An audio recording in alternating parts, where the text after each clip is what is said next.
皆さん、こんにちは。よしえです。今日も私の動画を見てくれてありがとうございます。また1時間のポッドキャストを撮りたいと思います。皆さん、元気ですか？なんか、世界中すごく暑いみたいですね。はい。また私の大好きな天気の話から始めたいと思います。毎日日本が暑いとか、ヨーロッパが記録的な暑さだとか、ニュースがよく聞こえてきます。皆さんの国はどうですか？日本人はね、もう暑いのが毎年のことなので、慣れているんですが、本当にこの数年、特にヨーロッパが異常な暑さだっていうふうに聞きますね。ヨーロッパに住んでいる皆さん、大丈夫ですか？ね、46度とか45度とかになる地域もあるっていうふうに聞いて、本当に大変ですよね。しかも、ヨーロッパの国々は、エアコンを家につけていない家庭も多いっていうふうに聞きました。エアコンがない夏で40度超えって、もう大変ですよね。本当になんか想像できないんですけど、皆さん大丈夫ですかね？私が聞いた話によると、昔はヨーロッパの国々は涼しい国だったので、その、歴史的な流れで今もあまりエアコンがないところが多いみたいですね。うん。でもやっぱり時代の流れでどんどん暑くなってきているので、これからエアコンを増やさないといけない。でも、やっぱりエアコンをつけると、家の外に室外機っていう、その暑い空気を出すための機械をつけないといけないですよね。その機械がパリとかの美しい景観を壊すっていうので、あまり進まないっていうふうに聞きました。本当ですか？ね、他のヨーロッパの国々も、もっとずっと前だったら、涼しくてエアコンがいらない生活だったのに、もう今となっては、ね、40度超えってすごいですよね。日本に住んでいると、エアコンが本当にもうガンガンに効いているんですよね。ガンガンに効くっていうのは、すごく冷やしている。はい。部屋の中をすごく冷やしている場所が多いです。ちょっとびっくりするくらい日本は寒いくらい冷やしていますね。ショッピングモールとか、駅の中ですらエアコンをつけているところが多いです。やっぱり、エコの観点で考えると、エアコンのつけすぎって良くないんですけど、もう最近はニュースとかでも命には変えられません。命より大切なものはないので、皆さん遠慮なくエアコンをつけましょうっていうのを言っていたりしますね。そう、おじいさんおばあさんがもう電気がもったいないからつけないって言って、家で寝ている時に暑すぎて亡くなってしまったりするんですよ。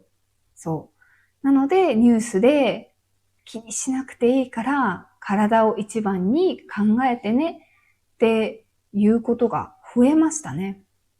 本当にこの数年ですごく増えたように思います。うん。もうね、どこの国も暑いですよね。パラグアイも今は冬ですが、夏は40度を超える日もあります。特に首都のアスンシオンとかは本当に暑くて、やっぱり田舎よりも都会の方が緑が少なくて、ヒートアイランド現象が起きているんでしょうね。日本もやっぱり東京の都心はすごく暑いですよね。はい。皆さんたくさん水を飲んで、水だけじゃなくてちゃんと塩分も一緒にとって気をつけてくださいね。はい。では、今日は、夏ということで、日本は夏休み中です。はい。夏休み。特に小学生、中学生、高校生、大学生は長い休みがありますね。で、どういう夏休みを過ごしているかを今日は話したいなと思っています。きっと国によって、子供たちの夏の過ごし方って違いますよね。日本は本当に面白い夏の過ごし方があるので、それをいろいろと話したいなと思います。まずは、小学生。はい。小学生は、宿題がたくさんあります。夏休みって1ヶ月半くらいあるんですが、皆さんの国では夏休み中に何か勉強をしないといけないですか？勉強をせずに遊んでいても大丈夫ですか？日本はもう宿題がいっぱい出るので、遊ぶだけではダメなんです。自分が小学生の頃を思い出したら、たくさんの宿題がありました。例えば、算数、国語、計算とか漢字とかのドリルっていうのは、紙の束ですね。いっぱい問題が書いてあって、それを1日1枚やって、めくって、次のページを次の日にやって、みたいなのが、もうこんな分厚いのがね、渡されます。まずそういう漢字とか計算はよくやってくださいっていうふうに言われます。そして他にも面白いのがあって、自由研究というのがあります。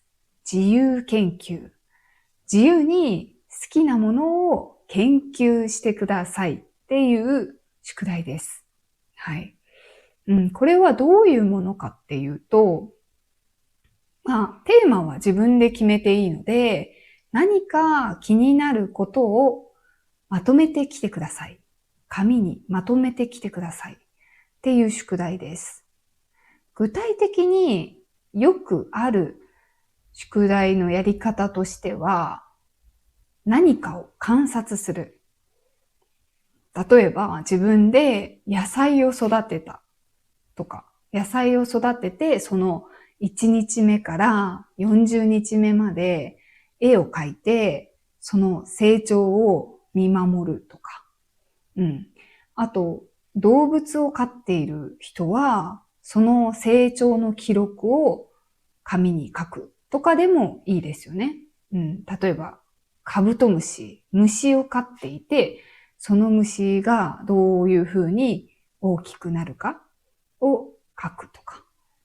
で、私は、毎年やっていたはずなんですけど、一つしか覚えていなくて、塩の結晶を作っていました。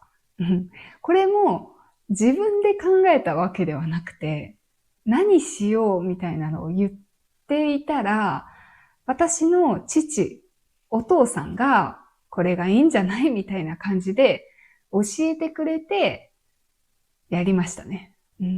もうやり方も覚えてないし、結果も覚えてないですが、多分、毎日塩を、塩の結晶を大きくして、それを絵に描いて、こうなりました。結論みたいな感じでまとめて学校に持って行ったと思います。この自由研究は本当に自分でできるタイプの子供と、そうやって親に助けてもらわないとできないタイプの子に分かれますよね。私は完全に親に頼るタイプだったんですよね。そう。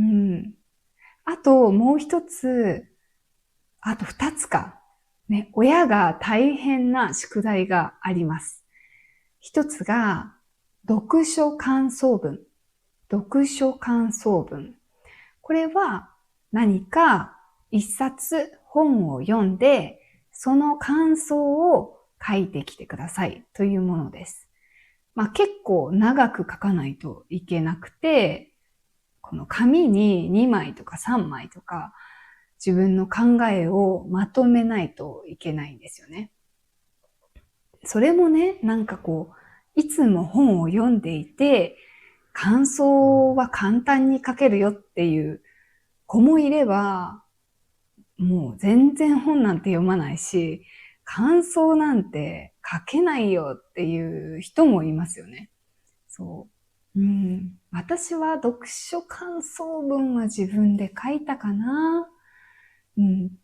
本は小学生の頃は好きだったので、確か自分で頑張って書いたかなと思います。でも、親が手伝う人ももちろんいっぱいいますね。しかも今、この時代だったら、チャット GPT がいくらでも書いてくれるんじゃないかなって思いますね。これは本当にこの読書感想文だけではなくて、いろいろな文章を書く系の宿題だったら、みんな使ってしまっているんじゃないかなって思いますね。もうめんどくさい。チャット GPT にお任せみたいな人もね、いるんじゃないかなって思いますね。はい。で、あともう一つ、絵を描いてきてくださいっていう宿題もあります。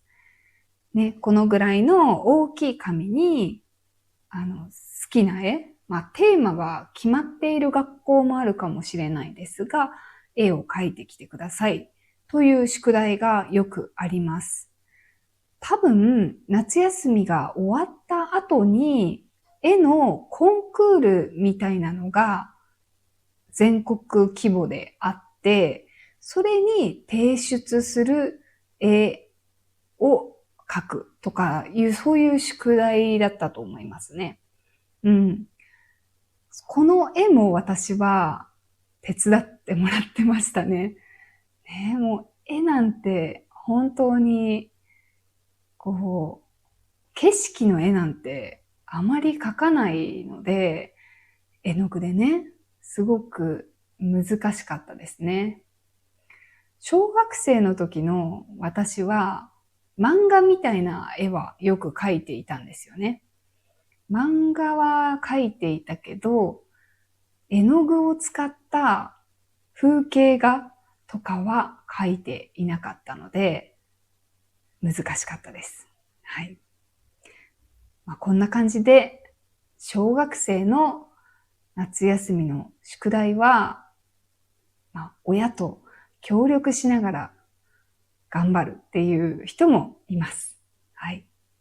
自分だけでできるという自立した子供ももちろんいると思いますが、はい。私は違った。はい。で、夏休みの小学生、面白いことといえば、ラジオ体操がありますね。ラジオ体操って聞いたことがありますか？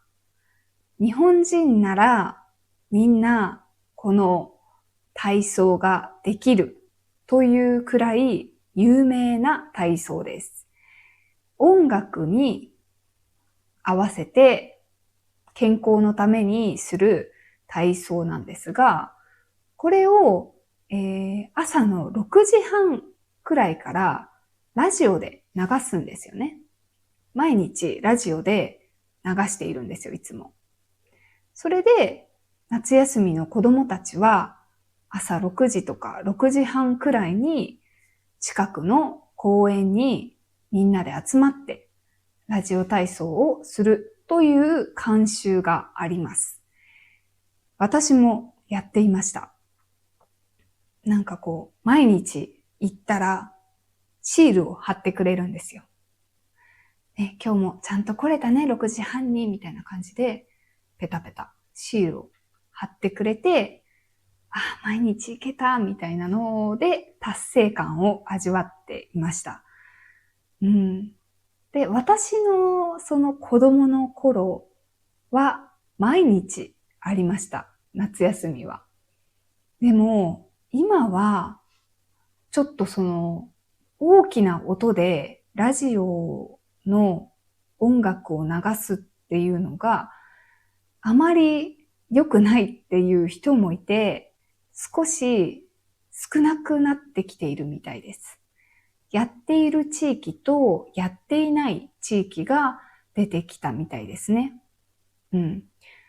まあ、朝からね、6時半からすごくうるさい音で音楽が流れたら嫌な人は嫌ですよね。気持ちはよくわかる。でも、まあそれがなんか、夏だなって感じる瞬間だったので、なくなってきてちょっと寂しいなって思いますね。そうですね。私が日本に住んでいた時に、夏休み、ラジオ体操の音を聞いたことがないですね。かなり減っているかもしれないです。やっている地域はまだやっていますが、多くの地域でやらなくなってきているんじゃないかなと思います。はい。ラジオ体操。小学生はこんな感じの夏休みですね。遊んで、勉強して、1ヶ月半くらい楽しむっていう感じです。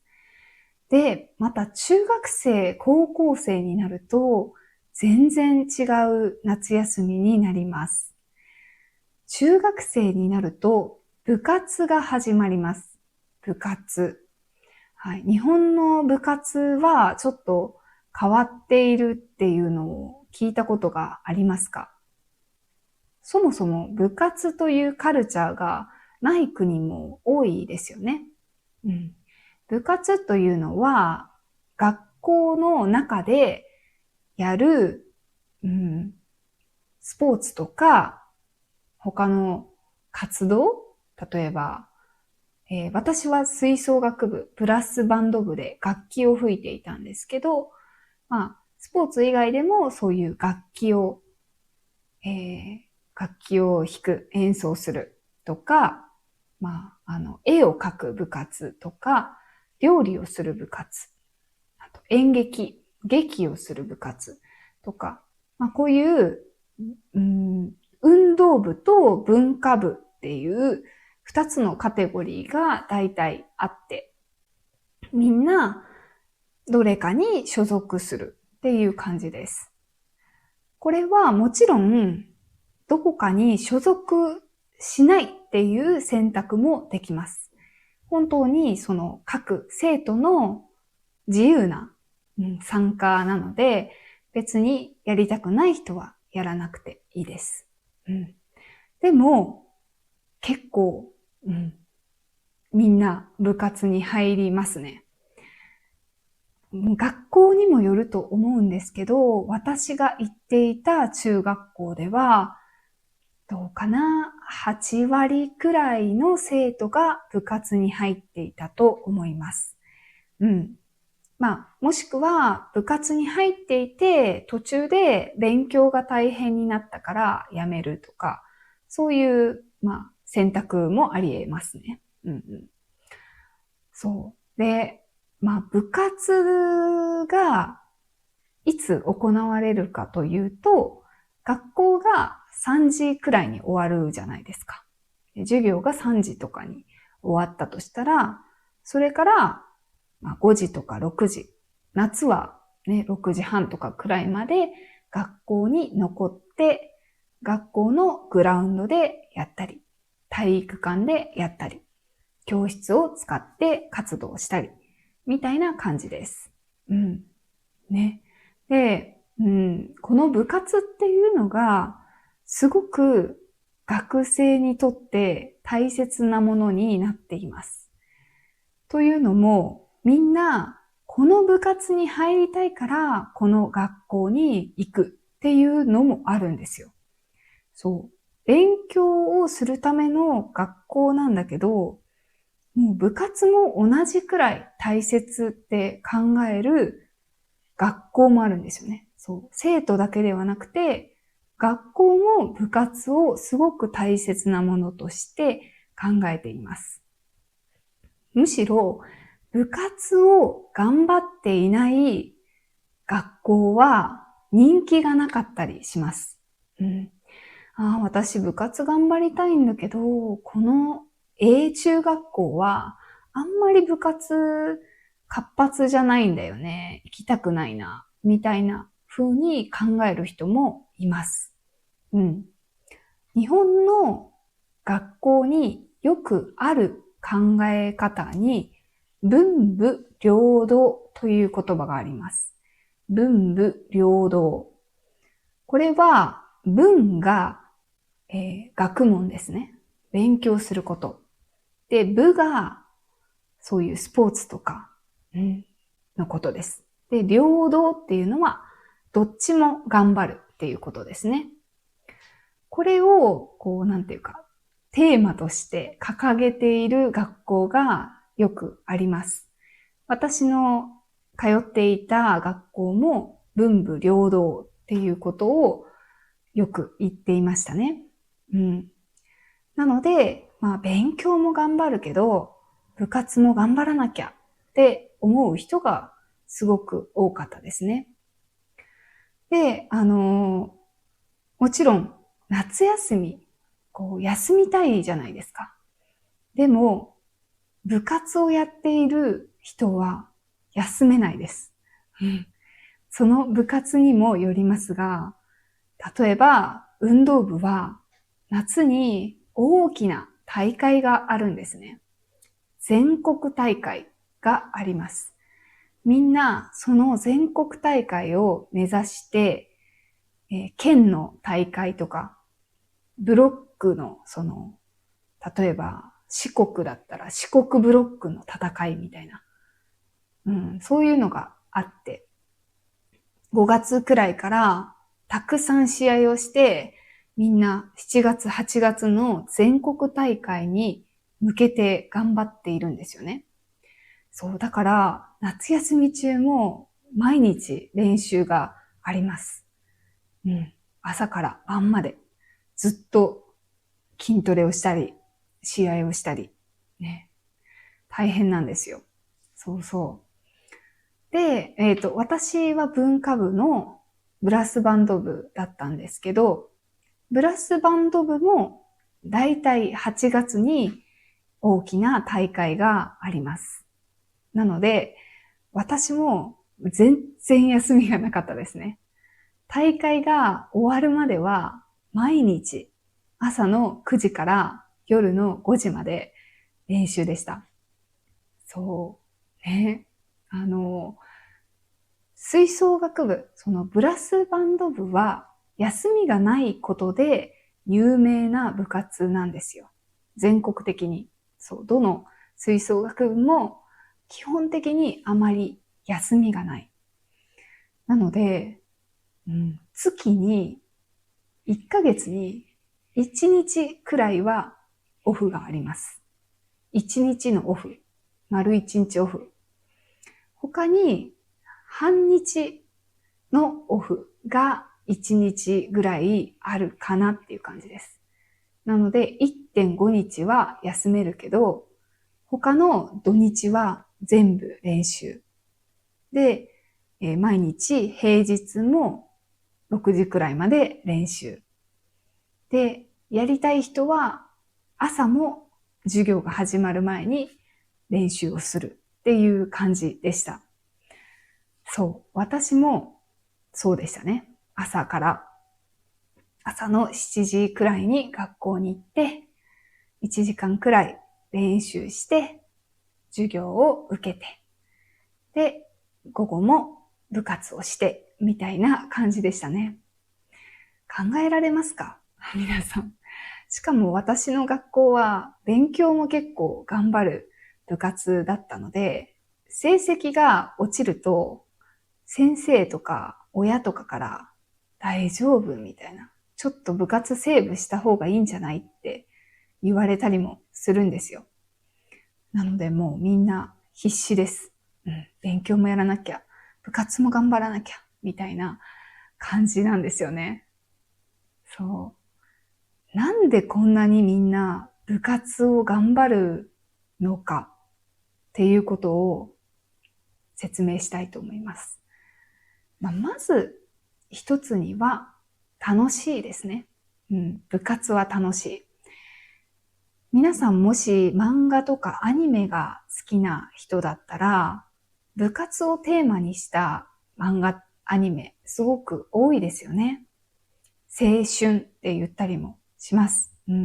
こうみんなで協力して何かを達成する、楽しみみたいなのがありますね。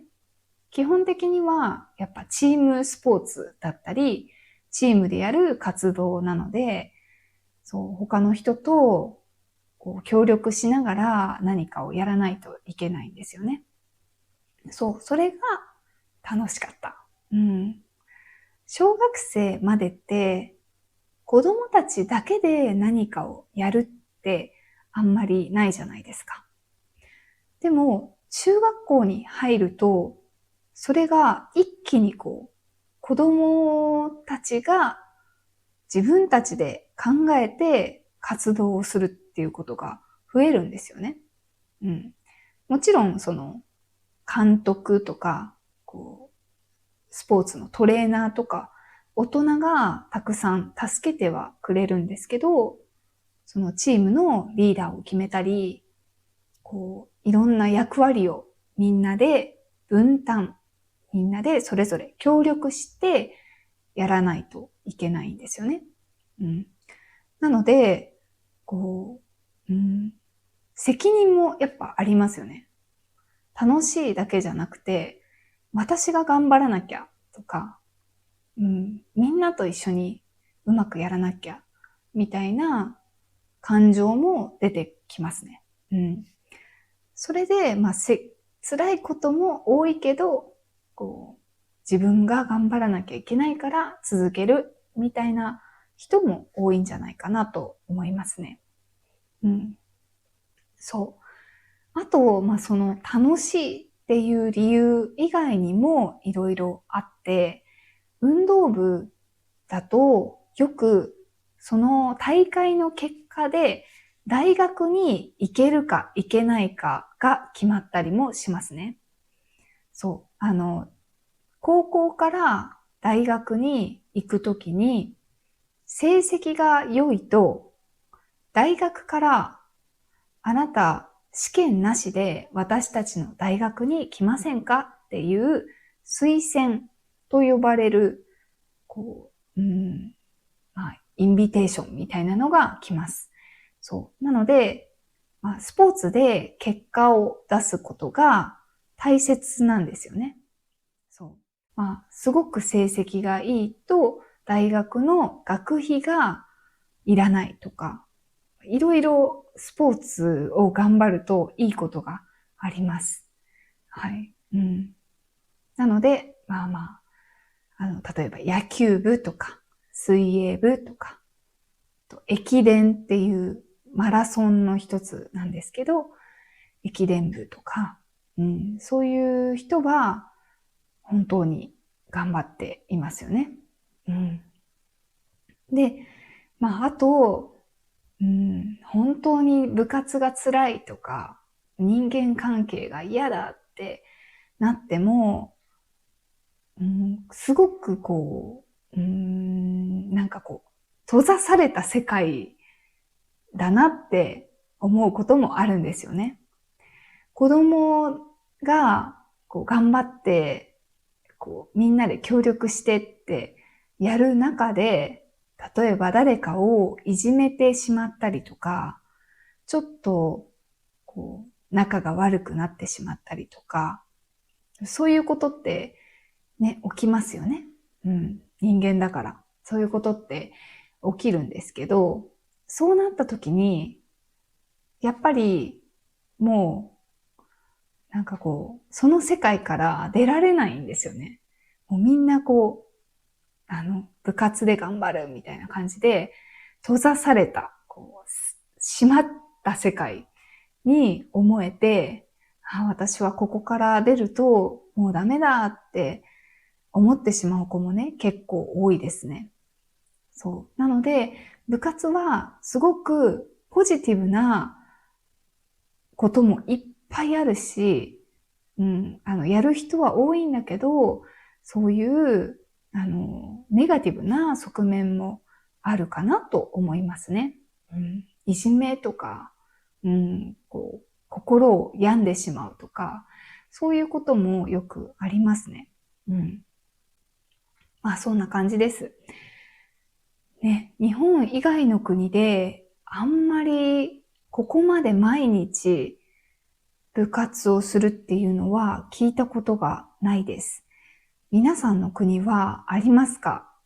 私が知らないだけで、そういう、部活みたいなのが他の国にもあるんでしょうか？ね、聞いたことがあるのは、みんな学校が終わった後に習い事として学校以外の場所でスポーツをやったり、楽器を習ったり、そういうのはありますよね。他の国でも。日本でももちろんそういうのはあって、学校で習えない。例えば、バイオリンがやりたいとか、バレエが踊りたいとか、そういうことになると、みんな他のところで習ったりもします。はい。何の話してたんだっけ？夏休みだ。そうそう。中学と高校生の夏休みは部活がハイライトじゃないかなと思います。部活をしていない人は旅行したり、自分の好きな活動ができるんじゃないかなと思います。で、高校生になると、部活ばっかりも頑張っていられなくて、大学受験が始まりますね。そう。大学受験が大変なので、高校の2年生くらいまで部活を頑張るとか、3年生の最初まで頑張る。そして、高校3年生の夏休みは、もう朝から晩まで勉強だみたいな人もいます。私もそのタイプでしたね。高校2年生の最後まで部活をして、3年生はもうずっと受験勉強っていう感じでしたね。そうですね。日本が学歴社会だっていう話は聞いたことがあるかもしれないですが、いい大学に行くことが、いい仕事を得るために大切だったりもするんですよね。全く、名前が知られていない大学に行くと、大きな会社に入るのが少し難しくなります。少し難しいどころか入れないパターンもあります。なので、みんな頑張って、できるだけレベルの高い大学に行こうと頑張りますね。うん。なので、学校だけじゃなくて、塾に行って、たくさん勉強して、もう夏休みは朝の8時とか9時くらいから夜の9時くらいまで勉強するみたいな人もいます。私もそのくらい勉強したかもしれないです。ね、なんか12時間くらい勉強していったように思いますね。そんなに勉強しても集中できていたかなっていう覚えていないんですけど、もう朝から晩まで勉強していました。はい。こんな感じですね。高校生は部活も勉強も頑張らないといけない夏休みって感じです。はい。で、大学生になると夏休みがもっと増えますよね。2ヶ月とか3ヶ月くらいあったりもします。夏休みは、大学生の夏休みは結構他の国と似ているんでしょうか？日本の大学生は宿題とかもちろん、もうなかったと思いますね。レポートくらいあったのかな？なかったと思いますね。確か。なので、もう遊んだり、バイトしたり、旅行したり、インターンをする人も多いかもしれないですね。ちょっと、そういうお仕事体験みたいなのをしてみたり、いろいろ本当に自由に時間が使える時期ですよね。大学生は。はい。どうでしょうか。いろいろ夏休みについて話しましたが、こんなに長く休みを取れるのは大学生までですよね。社会人になってしまうと、もう長い休みは取れないですね。日本のその社会人の夏について少し話をすると、基本的にはみんなお盆に休みを取ります。お盆というのは、だいたい8月の10日前後から1週間、長い人で10日間くらいの連休があって、その間にご先祖様が帰ってくる時期とされているのがお盆です。ご先祖様が帰ってくる時期なので、家族で過ごしたり、お墓参りをしたり、そういう時期ですね。なので、毎年、だいたい、6連休から10連休の間くらい、お休みを取れる人が、多いかなと思います。もちろん、取れない人もいて、例えば、銀行員とか、サービス業の人とかは、もう選べないですよね。その時期に銀行がずっと閉まってたら困るし、レストランがずっと閉まってたら困るので、そういう人たちはお盆も働きます。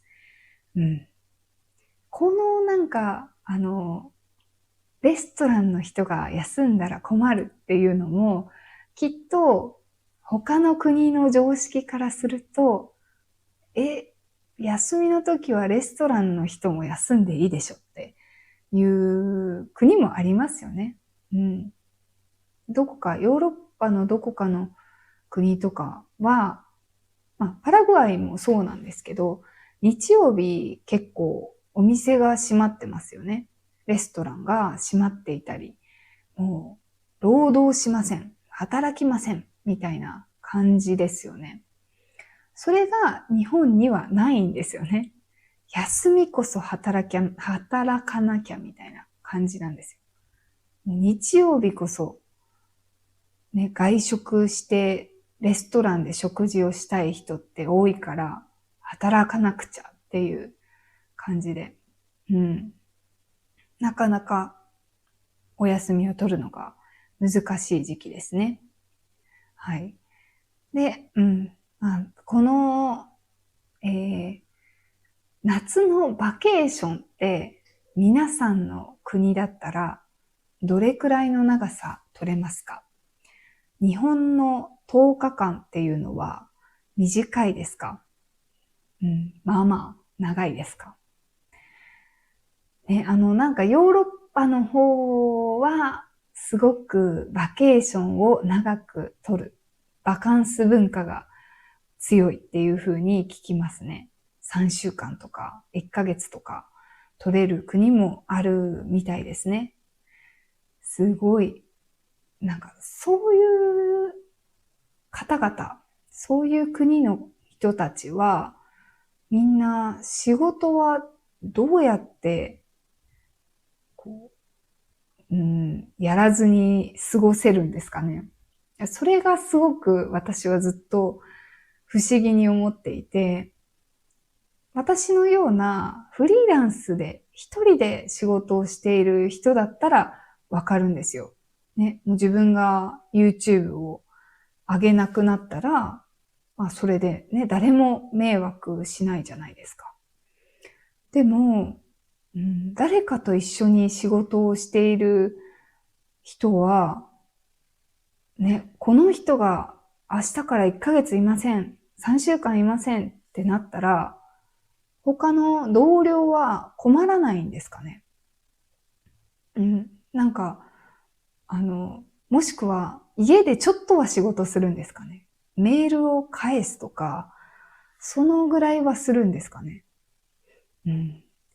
どう考えても、たくさんの人が3週間とか1ヶ月とか休んでしまうと、その会社の仕事はうまくいかないんじゃないかなっていつも思うんですよね。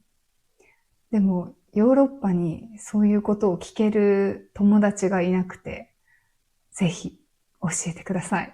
どうなってるんだろう。みんな休むからいいのかな？みんなメールが返ってこないとか、そういう感じなんですかね。不思議。はい。で、日本のその働き方についてもう少し話すと、日本の会社はすごく有給が取りづらいってよく聞きますよね。休みが取りづらい。でも、このお盆の時期は比較的休みが取りやすい時期ですね。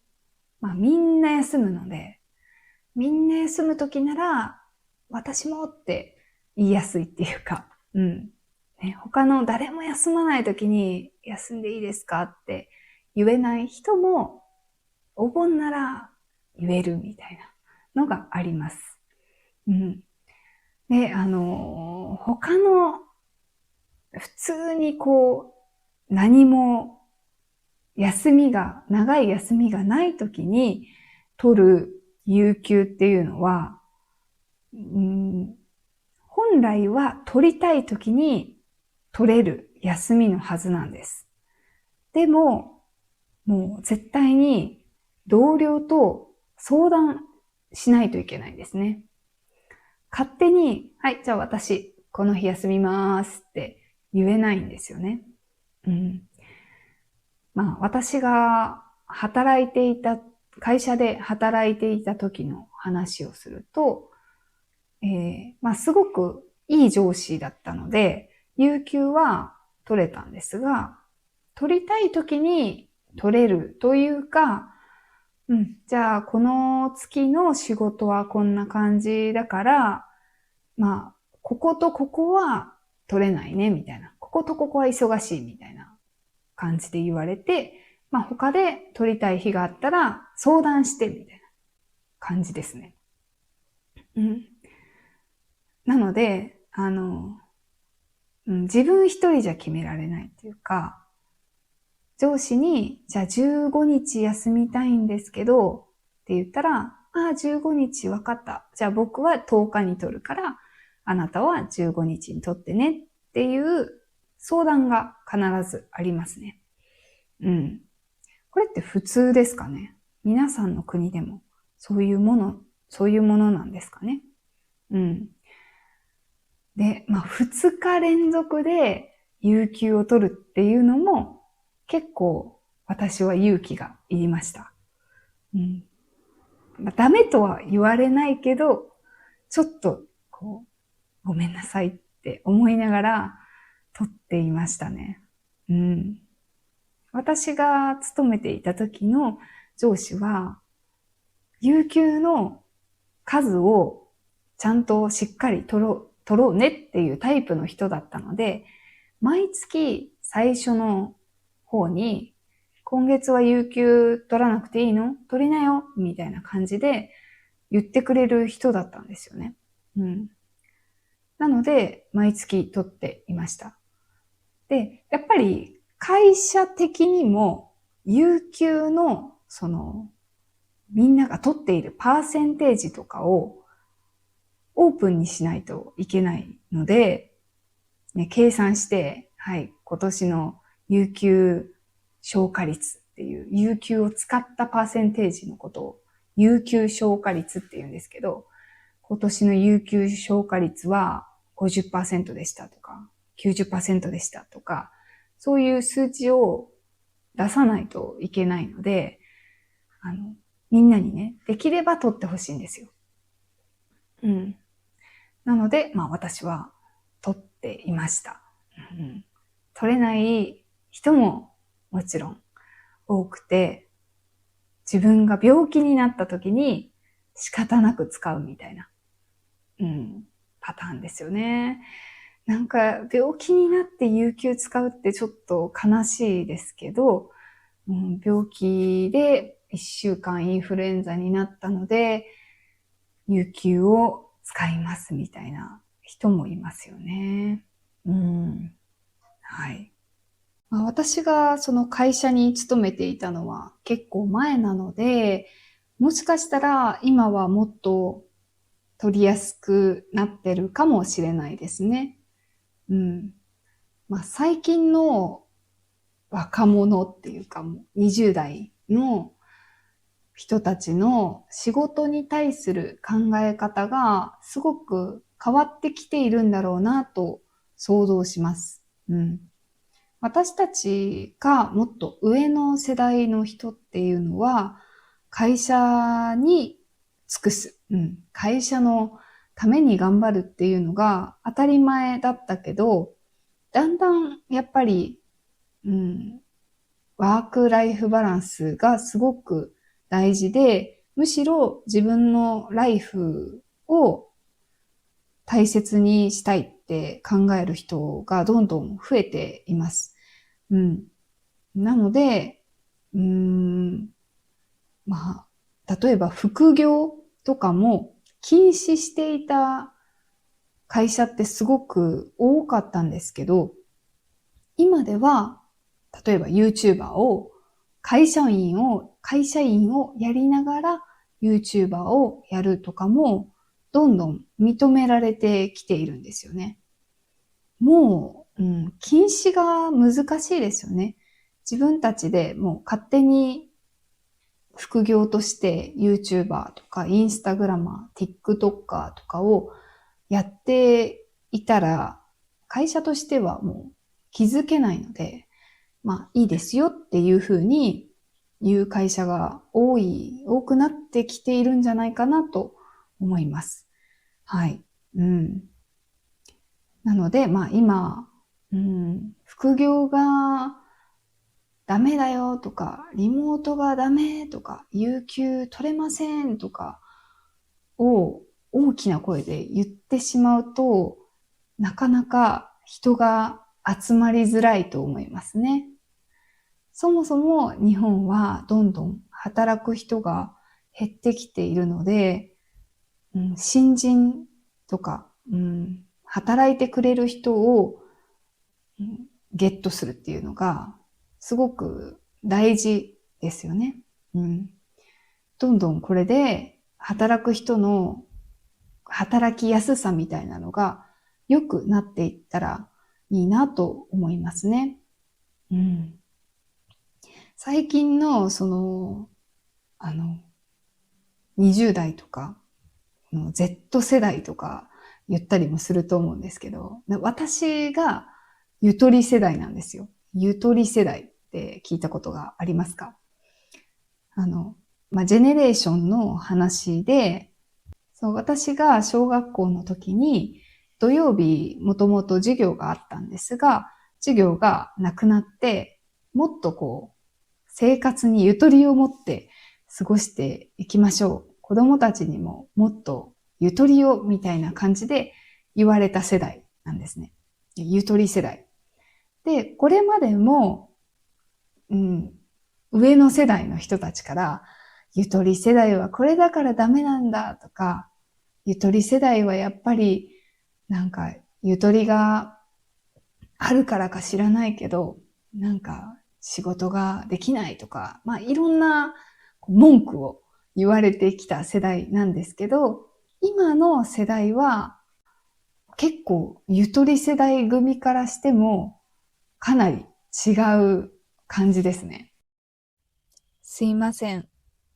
マイクが途中で切れてしまって、音が入っていなかったので、次の日に撮り直しています。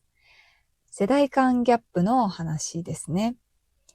今の Z 世代と呼ばれる人たちは、前の世代の人に比べて、すごく効率的に働きたいっていう人が増えたように思いますね。時代もデジタル化して、どんどん効率的に働きたいってなるのは自然な流れですよね。会社で働いていると、なぜかわからないけど、やっている変なルールとか、慣習ってたくさんあるんですよね。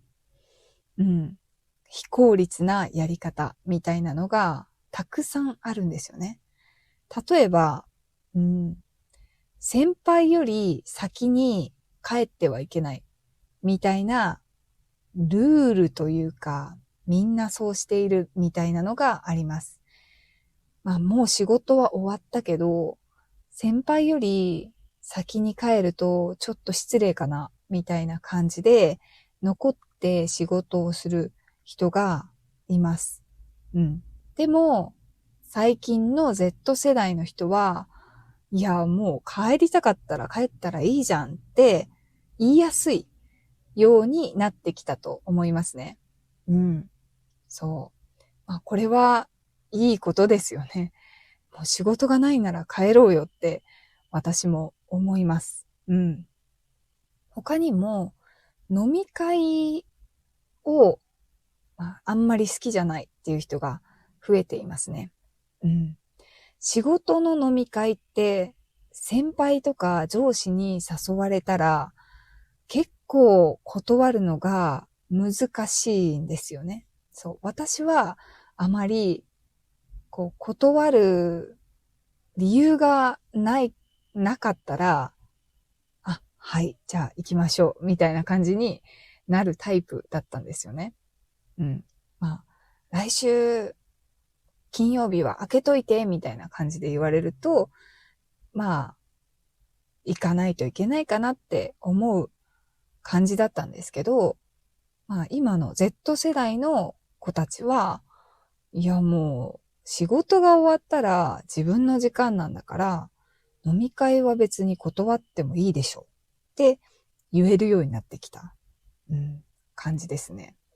そう、行きたい人はもちろん行けばいいけど、ノーっていう、雰囲気作りみたいなのがちょっと上手になってきているのかなって感じますね。そう、本当に不思議なルールってたくさんあるんですよね。私が働いていた時に本当に不思議だなって思ったのは、飲み会があった次の日に挨拶をして、ありがとうございました、昨日はって言って回る文化があったんですよ。そう。上司と一緒に飲み会をすると、上司が多めにお金を払ってくれたりしますよね。そう。なので、次の日朝行ったら、一番最初に、昨日はありがとうございましたって挨拶をするんですよ。うん。まだ席が近くの人とか、同じフロアの人とかなら、自然じゃないですか。昨日は楽しかったですね。ありがとうございます。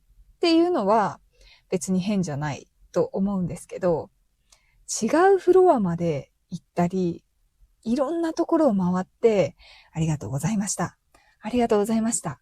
ありがとうございましたって、いろんな人に言わないといけなかったんですよね。でそれを忘れていると、他の先輩とかに、挨拶行った?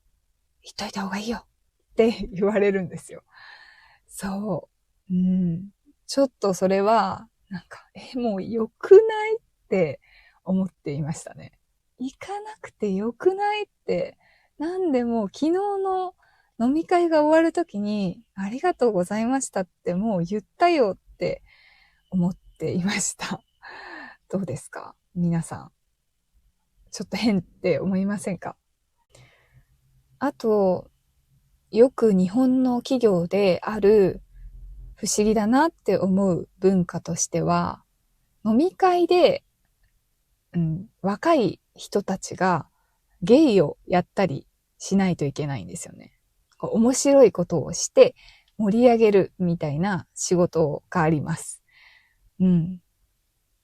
本当にたくさんの会社でそれはやられているんですけど、例えば飲み会で歌うとか踊るとか、漫才をするとか、わからないけど、いろんな、盛り上げ方がありますよね。そういうのを若い人にやらせるっていうのも、最近は、いやもうそれパワハラだよって言えるようになってきているんじゃないかなと思います。言えたらいいなって思いますね。私が会社員の時も、飲み会、パーティーみたいな、たくさんの人が集まるホールで、じゃああなたたち踊ってねって言われて、同じ年に入社した同期と一緒に結構1ヶ月くらい練習して踊りました。それも私は楽しんでやったんですけど、外国人社員たちは結構嫌がってましたね。なんで仕事でそんなことやらないといけないのみたいな感じで嫌がっていた記憶があります。不思議な文化、カルチャーですよね。そういうのが今もきっと謎ルールとして会社には残っていると思うけど、昔よりはそれはちょっとおかしいでしょって言いやすい時代とか、その人々の考え方になってきたんじゃないかなって思いますね。はい。この動画を見てくれている皆さんの中には、多分日本の会社で働いている人たちもいるのかなと思います。皆さんの会社の謎ルールとかありますか?これを言ったら上司にびっくりされたみたいな世代間ギャップみたいなのがあれば教えてください。はい。それでは今日も1時間くらい、ちょっと2つのビデオに分かれちゃいましたが、はい。今日もね、聞いてくれてありがとうございました。また次の動画でお会いしましょう。ぜひチャンネル登録と高評価もよろしくお願いします。またねー。